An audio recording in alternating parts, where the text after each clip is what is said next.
नमस्ते. मी रोहिणी काकू. प्रतिसाद या यूट्यूब चॅनलवर तुम्हा सर्वांचं हार्दिक स्वागत आहे.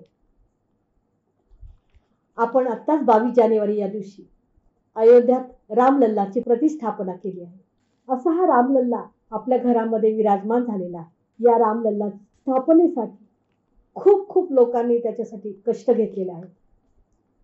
त्यापैकी मला एक लेख मिळाला आहे की अयोध्येतील श्रीरामाची भूमी आम्हाला मिळवून देण्यासाठी जबाबदार असलेल्या के नायर या नायकाचे स्मरण करूया.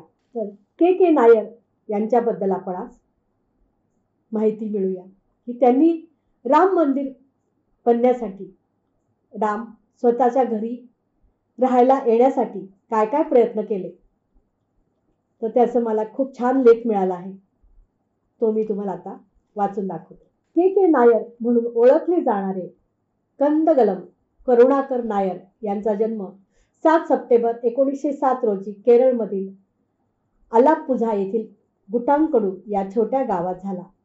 स्वातंत्र्यापूर्वी ते इंग्लंडला गेले आणि वयाच्या 21व्या वर्षी बॅरिस्टर झाले आणि मायदेशी परतण्यापूर्वी ICS परीक्षेत यशस्वी झाले आणि त्यांच्या प्रामाणिकपणा आणि शौर्यासाठी ओळखले गेले आणि लोकांचे सेवक म्हणून त्यांनी नाव कमावले. 1945 मध्ये ते उत्तर प्रदेश राज्यात नागरी सेवक म्हणून रुजू झाले. त्यांनी विविध पदांवर काम केले आणि 1 जून 1949 रोजी फैजाबादचे उपायुक्त आणि जिल्हा दंडाधिकारी म्हणून त्यांची नियुक्ती करण्यात आली. बालकराम विग्रहमला अचानक अयोध्येत ठेवण्यात आल्याच्या तक्रारीनंतर तत्कालीन पंतप्रधान नेहरू यांनी राज्य सरकारला चौकशी करून अहवाल सादर करण्याचे आदेश दिले. राज्याचे मुख्यमंत्री गोविंद वल्लभ पंत यांना तेथे जाऊन चौकशी करण्याची विनंती केली. नायर यांनी त्यांचे अधीनस्थ श्री गुरुदत्त सिंग यांना चौकशी करून अहवाल सादर करण्यास सांगितले. सिंग यांनी के नायर यांना सविस्तर अहवाल सादर केला.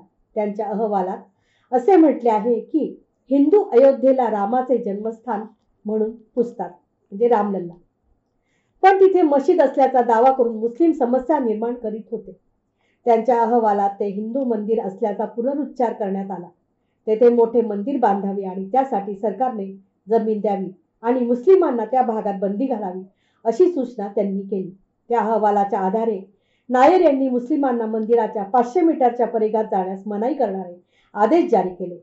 हे लक्षात घेण्यासारखे आहे की सरकार किंवा न्यायालय आजपर्यंत ही बंदी उठवू शकलेले नाही. हे ऐकून नेहरू भडकले आणि अस्वस्थ झाले.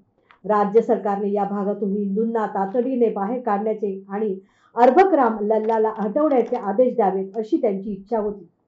मुख्यमंत्री गोविंद वल्लभ पंत यांनी नायर यांना ताबडतोब हिंदूंना बाहेर काढण्याचे आणि अर्भक राम लल्लाची मूर्ती हटवण्याचे आदेश दिले, पण नायर यांनी नकार दिला आणि दुसरीकडे त्यांनी बाळ रामाची रोज पूजा करावी असा आदेश जारी केला. पूजेचा खर्च आणि पूजा करणाऱ्या पुजाऱ्याचा पगार सरकारने उचलावा असेही आदेशात म्हटले आहे. या आदेशाने घाबरलेल्या नेहरूंनी लगेच नायर यांना सेवेतून काढून टाकण्याचे आदेश दिले. बाद झाल्यावर नायर अलाहाबाद कोर्टात गेले आणि स्वतः नेहरूंविरुद्ध यशस्वी युक्तिवाद केला. नायर यांना पुन्हा कामावर घेऊन त्याच ठिकाणी काम करण्यास परवानगी द्यावी. न्यायालयाचा आदेश म्हणजे नेहरूंच्या चेहऱ्याला काळी शाई लावल्यासारखा होता. हा आदेश ऐकून अयोध्येतील रहिवाशांची नायर यांना निवडणूक लढवण्याची विनंती केली, पण सरकारी नोकरी असल्याने निवडणुकीला उभे राहू शकत नसल्याचे नायर यांनी निदर्शनास आणून दिले. नायर यांच्या पत्नीने निवडणूक लढवावी अशी अयोध्येतील रहिवाशांची इच्छा होती. लोकांच्या विनंतीनुसार श्रीमती शकुंतला नायर उत्तर प्रदेशच्या पहिल्या विधानसभेच्या निवडणुकीत अयोध्येत उमेदवार म्हणून रिंगणात उतरल्या. त्यावेळी देशभर काँग्रेसचे उमेदवार विजयी झाले. एकट्या अयोध्येमध्ये नायर यांच्या पत्नीविरुद्ध निवडणूक लढवणारे काँग्रेसचे उमेदवार हजारोंच्या फरकाने पराभूत झाले. श्रीमती शकुंतला नायर यांनी 1952 मध्ये जनसंघात प्रवेश केला आणि संघटनेचा विकास करण्यास सुरुवात केली. हादरलेल्या नेहरू आणि काँग्रेसने नायर यांच्यावर दबाव आणण्यास सुरुवात केली. त्यांनी आपल्या पदाचा राजीनामा दिला आणि अलाहाबाद उच्च न्यायालयात वकील म्हणून त्यांनी काम सुरू केले. 1962 मध्ये संसदेच्या निवडणुका जाहीर झाल्या तेव्हा लोकांनी नायर आणि त्यांच्या पत्नीला उमेदवारी देण्यास राजी करण्यात यश मिळवले. त्यांनी अयोध्येबद्दल बोलावे अशी त्यांची इच्छा होती आणि लोकांनी नायर दाम्पत्याला बहराईच आणि कैसरगंज दोन्ही मतदारसंघ जिंकण्यास मदत केली.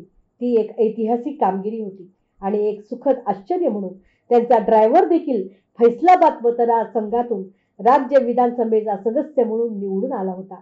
पुढे इंदिरा राजवटीने देशात आणीबाणी लागू करून दाम्पत्याला अटक करून तुरुंगात डांबले. पण त्यांच्या अटकेमुळे अयोध्येत प्रचंड खळबळ उडाली आणि घाबरलेल्या सरकारने त्यांची तुरुंगातून सुटका केली.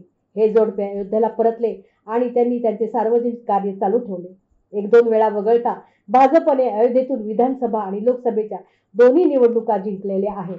नायर यांनी अयोध्या प्रकरणाचा पहिला सामना केला होता. स्वातंत्र्यानंतर हे संपूर्णपणे त्यांच्याचद्वारे हाताळले गेले आणि आताही नंतरही त्यांनी अधिकारी म्हणून दिलेले न्यायिक आदेश बदलणे हिंदुद्वेषी घटकांना शक्य झालेले नाही. नायर यांनी दिलेल्या आदेशाच्या आधारे रामलल्लांची पूजा आणि दर्शन आज तागायत कायदेशीररित्या सुरू आहे. 1976 मध्ये श्री नायर यांना त्यांच्या गावी परतायचे होते, पण लोकांनी त्यांना जाऊ दिले नाही. मात्र नायर यांनी शेवटच्या काळात आपल्या गावी राहण्याची इच्छा असल्याचे सांगत लोकांचा निरोप घेतला. शेवटी नायर यांनी 7 सप्टेंबर 1977 रोजी त्यांच्या गावी प्रभू रामचंद्र चरणी चिरशांती पत्करली. त्यांच्या मृत्यूची बातमी ऐकून अयोध्येतील रहिवाशांना दुःखाश्रू अनावर झाले. त्यांचे अस्थिकलश घेण्यासाठी एक गट केरळला गेला होता. अस्थिकलशाचे मोठ्या सन्मानाने स्वागत करण्यात आले. त्यांना सजवलेल्या रथात नेण्यात आले आणि अयोध्येजवळील शरयू नदीमध्ये विसर्जित केले गेले, जेथे भगवान राम दररोज स्नानादिक आणि सूर्योपासना करीत असत. कैलासवासी नायर आणि त्यांच्या धर्मपत्नी यांच्या प्रयत्नामुळेच आम्ही अयोध्येतील श्रीराम जन्मभूमी येथे पूजा करू शकत आहोत. अयोध्येतील लोक त्यांना दैवी व्यक्ती मानतात, यात आश्चर्य नाही. हिंदूंचे आराध्य प्रभू श्रीराम यांची पावन जन्मभूमी आज मितीस आपल्याला पुनर्प्राप्त असती का? आज आपल्याला श्रीरामाची जन्मभूमी प्राप्त करून देणारे कैलासवासी के नायर यांचा प्रामुख्याने गौरव होतो. विश्व हिंदू परिषदेने त्यांच्या मूळ गावामध्ये जमीन खरेदी करून त्यांचे स्मारक उभारले आहे. हे नोंद करून घ्यावे की के नायर यांच्या नावाने सुरू झालेले ट्रस्ट नागरी सेवा परीक्षा देणाऱ्या विद्यार्थ्यांना शिष्यवृत्ती आणि प्रशिक्षण प्रदान करते. धैर्यशील, धर्माभिमानी, दूरदृष्टी असलेले, दिव्यदृष्टी असलेले कैलासवासी नायर आणि त्यांच्या पत्नीस भावपूर्ण श्रद्धांजली. त्यांना कोटी कोटी प्रणाम. धन्यवाद. तुम्हाला जर माझा हा ऑडिओ आवडला असेल तर लाईक करा, सबस्क्राईब करा, फॉरवर्ड करा